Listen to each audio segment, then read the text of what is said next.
In the palace at Jericho, the air does not move. A king who had his own sons beheaded gives one last order. When I die, kill the elders of Israel, so the nation will weep anyway. This is the end of Herod the Great, how the man who raised ports and fortresses was destroyed by what he himself had sown. Fear, suspicion, and solitude.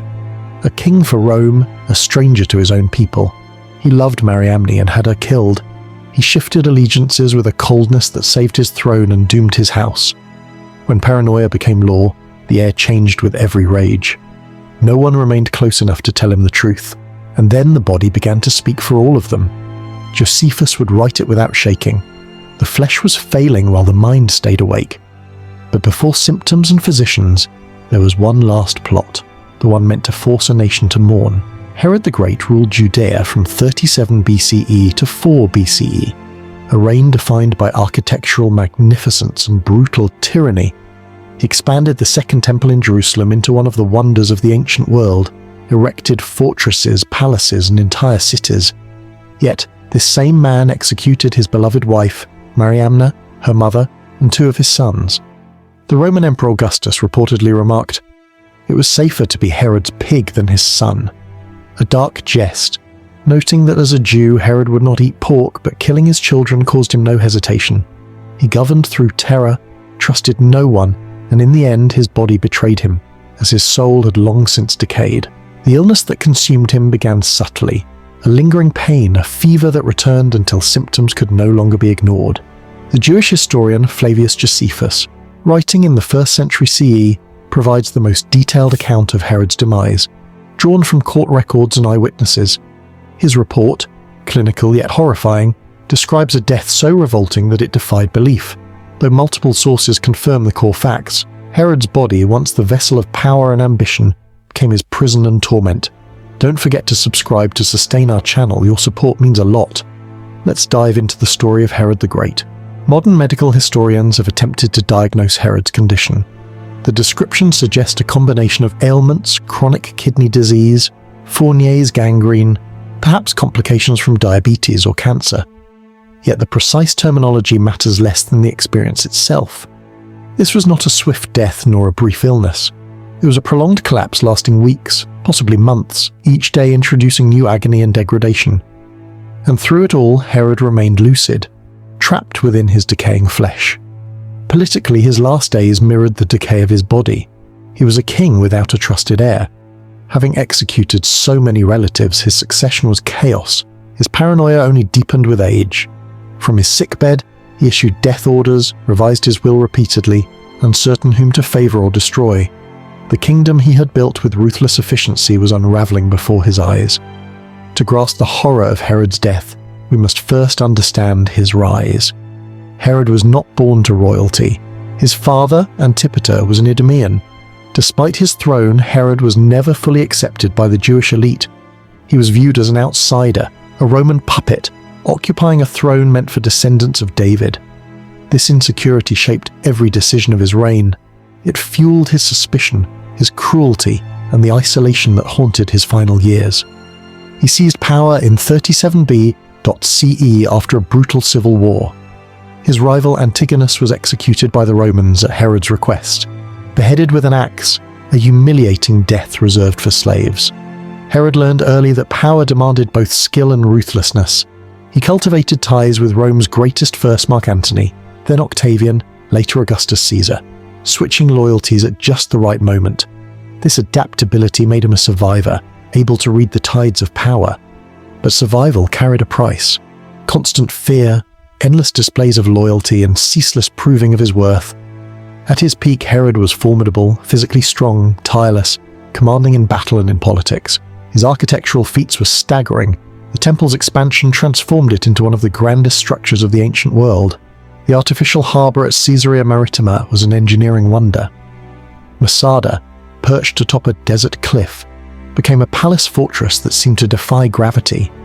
These were not just constructions, but declarations of permanence, attempts to carve his name into eternity. Yet even at his height, he was never secure. The Jewish populace regarded him with suspicion or hatred. His monuments were seen as vanity projects, his Roman loyalty as betrayal. He tried to win their favor during famine. He melted his gold to buy grain, He lowered taxes, created jobs, but none of it worked. He was not one of them. The rejection fed, turning to paranoia. He became convinced everyone plotted against him, even his family. This paranoia reached its peak with his wife, Mariamne, a Hasmonean princess. She linked Herod to Judea's ancient royal line. He loved her as much as man like Herod could love, but love could not conquer suspicion. When rumors surfaced, likely false, that she plotted against him, he had her executed. Sources say he went mad with grief, crying her name, demanding she be brought to him, unable to accept what he had done. After Mariamne's death, executions multiplied. Her mother Alexandra was killed. His sons Alexander and Aristobulus were accused of treason and strangled. These were not enemies, but his own children murdered because Herod imagined threats. The executions sent shockwaves through the region. Augustus' remark about Herod's pig came after this, a quip concealing horror. Herod had become a monster devouring his own bloodline, and like all monsters, he would eventually turn his cruelty inward. As he aged, his cruelty sharpened. His court seethed with intrigue. He encouraged it, believing chaos kept rivals divided. By his 60s, when illness struck, Herod was a man without love or trust. When his body began its slow descent into agony, he faced it as he had ruled, alone, terrified, clinging to power, even as it slipped from his grasp. The first signs were easy to dismiss: a persistent fever, a stomachache. In a world where minor ailments were constant, Herod saw no reason for concern. He had physicians trained in Greek medicine, versed in Hippocrates and Galen. They examined him, prescribed diets, ointments, and bloodletting to balance humours. None of it worked. They had no idea they were witnessing the onset of one of the most horrifying deaths in recorded history. The fever persisted, mild but draining. Ancient doctors thought it came from internal imbalance, but modern medicine suggests infection, perhaps from the kidneys or intestines.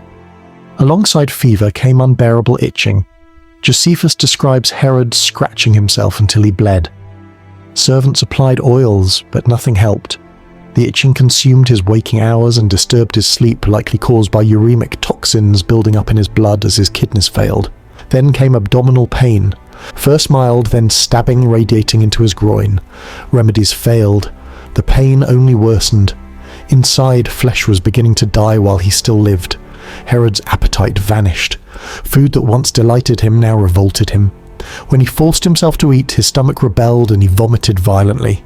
He began to lose weight rapidly. His once imposing figure became gaunt. His robes hung from his shrinking body. Whispers filled the palace.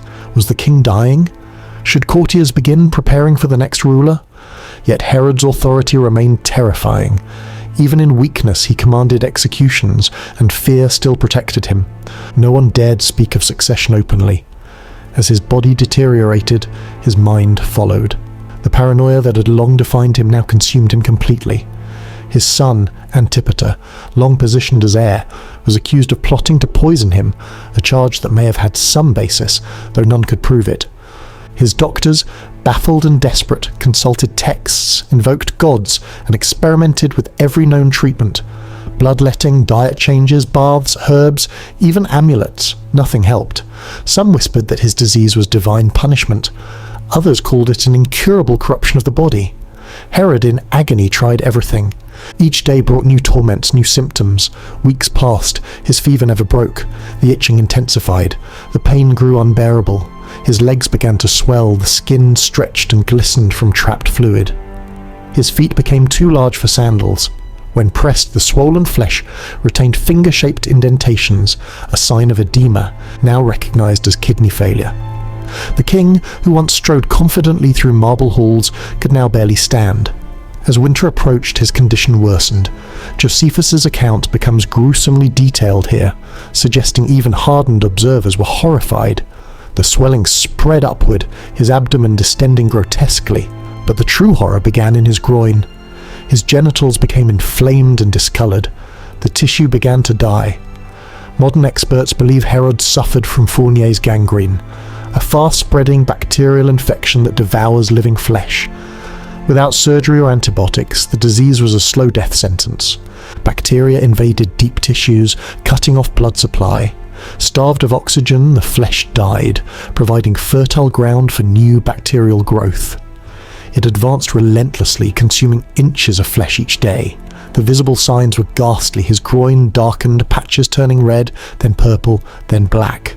The skin split, revealing rotting tissue beneath. The pain defied imagination, nerves destroyed, yet not fast enough to dull sensation. He could neither sit nor lie comfortably. Every movement sent shockwaves of agony through his body. His physicians could do nothing but offer weak wine and opium for pain, neither strong enough to dull the torment. Soon another horror emerged. The smell as flesh rots. It emits a stench of decay so primal that it triggers instinctive revulsion. Josephus records that the odour from Herod's body filled his palace. Servants gagged and fled. Physicians wrapped cloths around their faces. Even his family, accustomed to courtly endurance, could not remain in the room. The king's chambers reeked of death. For Herod, who had lived for image and control, this was psychological torture. The man who had commanded armies now lay helpless, trapped in filth. When he glimpsed his reflection, perhaps in a polished cup or water basin, the face staring back was yellowed, hollow-eyed, almost skeletal. His mind remained sharp enough to comprehend the degradation. The doctors were panic-stricken. No theory explained this kind of unstoppable decay.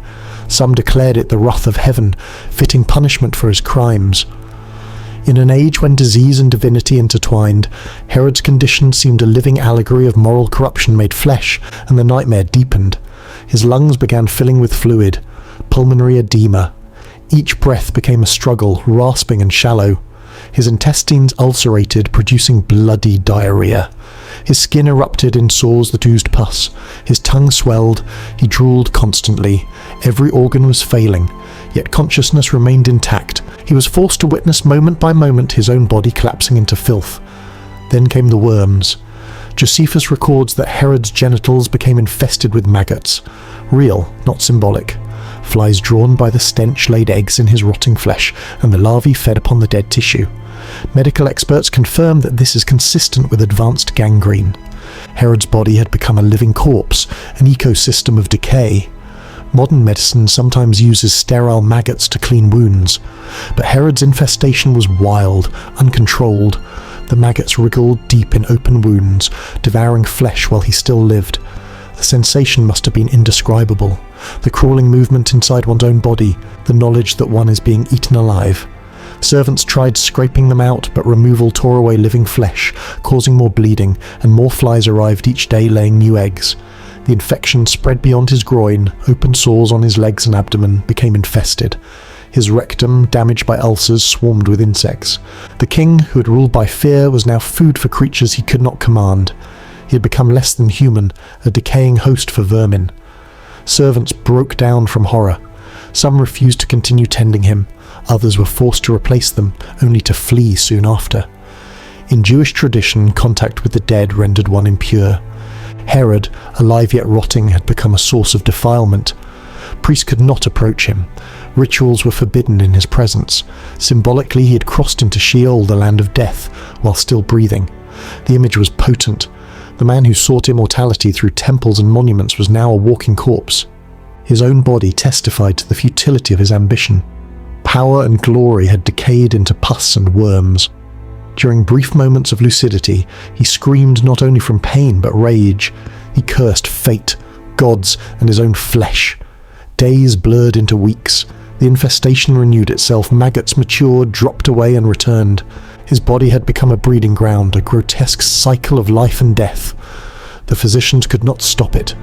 Opium dulled the edges, but not the agony. Wine offered fleeting oblivion, but made him sicker. Herod's body clung stubbornly to life, forcing him to endure every stage of his decay, and still, even as he rotted, his mind schemed. Power had defined him too long to abandon. Lying in filth, unable to stand, he continued to plot. The court trembled under the orders that still emerged from his bedchamber. He changed his will again and again, naming and disinheriting sons in turn, driven by suspicion. Archelaus, Antipas, Philip, all were alternately chosen and rejected. The palace lived in terror. Every whisper could be fatal. No one knew which heir to support. Herod's paranoia infected the entire household. The kingdom that had feared his power now feared his dying mind. As Herod's agony deepened, his kingdom crumbled. Yet even dying, he remained dangerous. Every rumour, every whisper of succession could trigger an execution. The courtiers lived in dread. His paranoia had become their daily terror. He knew that his people would celebrate his death. The thought enraged him. Even on his deathbed, he conceived a plan so monstrous it would ensure that his name inspired fear even in death. He ordered his sister Salome and her husband Alexis to assemble the leading Jewish elders in Jericho under pretext of a royal summons. Once gathered, they were to be executed upon his death so that mourning would fill the land. "If they will not weep for me," he said, "they shall weep for their own." This was Herod to the end, controlling, vindictive, determined to command emotion through terror. Meanwhile, his physicians, desperate to do something, proposed one final hope. About 25 miles from Jericho, near the Dead Sea, lay the hot springs of Calero, famed throughout the ancient world for their supposed healing powers. The water, rich in minerals and steaming from the earth, was said to cure even the gravest afflictions. Herod, clinging to any thread of survival, agreed to be carried there. The journey was agony. He could neither walk nor sit upright, carried in a litter, surrounded by guards and attendants. Every movement sent waves of pain through his swollen, decaying body. The heat and stench were unbearable. Servants rotated constantly. None could stand near him for long. The journey that should have taken a day stretched into several. When they reached the springs, the scene was surreal. Rising steam, sulfur in the air, pilgrims fleeing at the sight and smell of the dying king.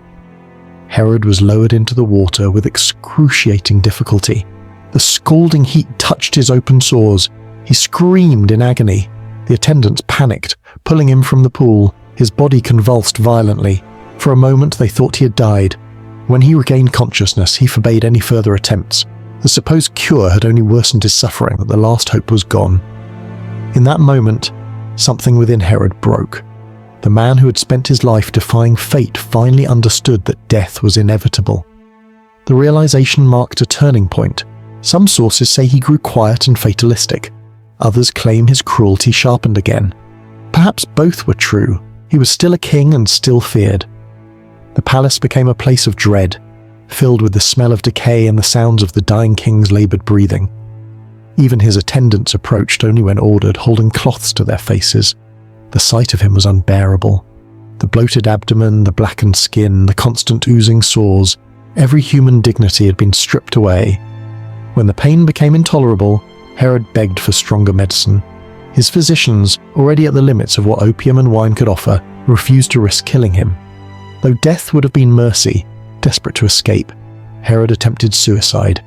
He asked for a knife under the pretense of cutting fruit, intending to stab himself. But his attendants, suspecting his intent, took the blade away. Too weak to fight them, he collapsed, screaming with frustration. The commotion spread through the palace. The king is dead.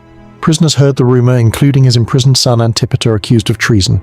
Believing himself free, Antipater rejoiced, bribing guards and boasting that he would soon be king. The celebration was premature.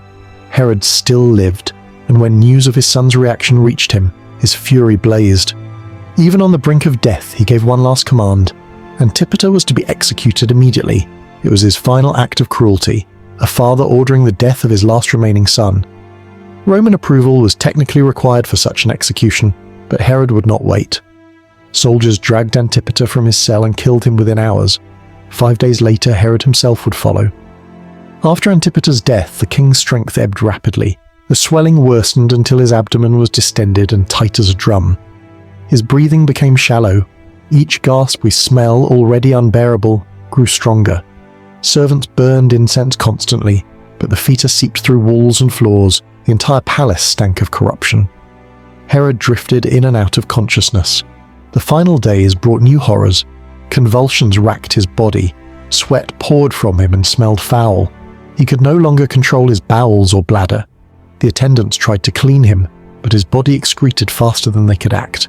He lay in filth, moaning, his mind flickering between awareness and delirium.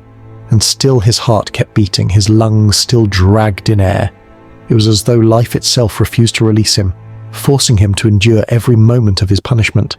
Religious observers saw divine justice. On his final day, his extremities turned cold, his skin blue-grey, his pulse faltered, his breathing came in shallow gasps, broken by long pauses. Those around him knew the pattern. Death was imminent. The courtiers waited, ready to act the instant he was gone. In the outer chambers, political factions whispered, each preparing to seize advantage the moment his heart stopped. Whether Herod was conscious at the end is uncertain. Some accounts say he slipped into unconsciousness, others that he remained aware until his final breath. When at last he died, the atmosphere in the palace shifted instantly. The tension of months gave way to silence, not grief, but relief. The great tyrant was dead. Servants, courtiers, and family members could breathe freely for the first time in years. But the room where he lay was a scene of horror. The body, swollen and blackened, had begun to deflate as gases escaped. The skin hung loose, the face frozen in a rictus that looked like a scream. The smell was overpowering. Even those accustomed to death recoiled. Herod, the great builder, conqueror, tyrant, was now a heap of decaying flesh that no one wanted to touch. Preparations for Herod's burial began immediately, though few wanted the task. His corpse was too decayed to handle easily. Normally bodies were washed, anointed with oils and spices and wrapped in linen. But Herod's flesh was so decomposed that it tore at the slightest touch. The stench filled the entire palace. Even seasoned attendants gagged. The embalmers did what they could, using vast quantities of aromatic herbs and spices to mask the smell, wrapping him in multiple layers of cloth to contain the corruption. Despite the horror, the funeral proceeded with pomp. Herod had planned it himself, a final act of self-glorification. His body was laid upon a golden bier and surrounded by jewels, purple cloth, and symbols of royal authority. Soldiers in armor lined the route. Behind them came the royal family, officials and musicians playing solemn dirges. Professional mourners wailed and tore their clothes, their cries echoing through the streets. Yet everyone knew that it was performance, not grief. The people lining the roads were not mourning but watching, some even smiled. The tyrant who had ruled through fear was finally gone. The procession wound its way from Jericho to the Herodium, the fortress palace Herod had built south of Jerusalem. There at the summit, a tomb had been prepared for him long before his death. When the procession reached the Herodium, the body was placed within the prepared tomb chamber. Layers of linen, spices, and stone sealed it from the world. The doors were closed, and the king was entombed among his monuments. For a brief moment, the silence of the desert swallowed the echoes of mourning. Yet even in death, Herod found no rest. Centuries later, during the Jewish revolt against Rome, rebels destroyed his tomb, smashing it to pieces in hatred of the man who had once oppressed their ancestors. Sarcophagus was shattered, his bones scattered. When archaeologist Ehud Netzer uncovered the remains of the tomb in 2007, its destruction was clear. Herod's final monument had been obliterated. The ultimate irony for a man obsessed with permanence. Herod's death brought neither peace nor stability. His kingdom, already unstable, collapsed into chaos almost immediately. His surviving sons, Archelaus, Antipas, and Philip, began to compete for power, each claiming legitimacy. Herod's final will, written and rewritten countless times, left confusion rather than clarity. Archelaus received the largest portion, ruling Judea, Samaria, and Idumea as ethnarch. Antipas governed Galilee and Perea, and Philip took the territories beyond the Jordan, but the arrangement satisfied no one. Archelaus proved cruel and incompetent. Revolts broke out within months of his accession. Rome intervened. Augustus Caesar, weary of disorder in a region vital to imperial control, deposed Archelaus after 10 years and exiled him to Gaul. His territory was placed under direct Roman administration. Thus, the Herodian dynasty began to dissolve. Herod Antipas, the son who had escaped his father's paranoia, ruled longer, but never achieved greatness. It was he who later ordered the execution of John the Baptist and mocked Jesus before Pilate. A faint echo of his father's cruelty, though lacking his ambition.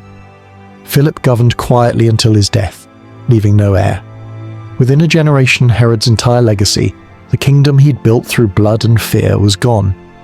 Medieval chroniclers embellished the tale, describing worms devouring his body as a sign of God's curse.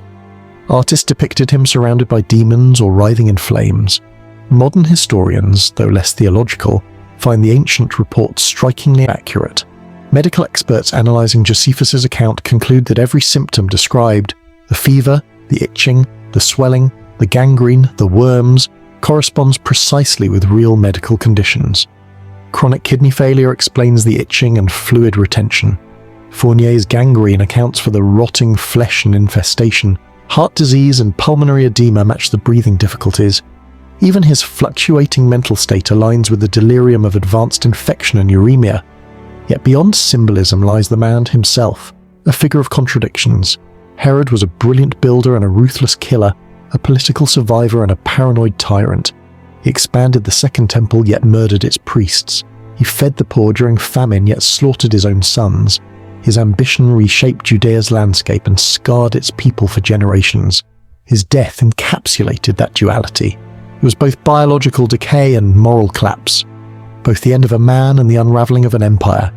He had sought to make himself eternal through monuments of stone, but those stones crumbled. His name endured not through glory, but through horror. In the centuries that followed, Herod's story was retold countless times, as history, as sermon, as cautionary tale. Writers and preachers invoked his name whenever they wished to illustrate the fall of the arrogant. The worms that consumed his flesh became a metaphor for guilt and damnation. Even today, his death is remembered as one of the most terrifying in recorded history. The ruins of his fortresses still stand, the Herodium's silhouette rising from the desert, Masada's cliffs overlooking the Dead Sea, the broken remnants of Caesarea's harbour. They remain monuments to a paradox, the brilliance of his vision and the darkness of his soul. In the end, Herod's story is not just about one man's cruelty or one kingdom's decay. It is about the illusion of control. He believed he could shape destiny through power, architecture, and fear. But no empire, no monument, no dynasty could save him from the truth that all men share the body fails, power fades, and time devours even kings. Herod's life began with ambition and ended in rot, and so his name endures, not as the immortal king he dreamed to be, but as a warning carved into the annals of history that greatness built on cruelty ends not in triumph, but in corruption.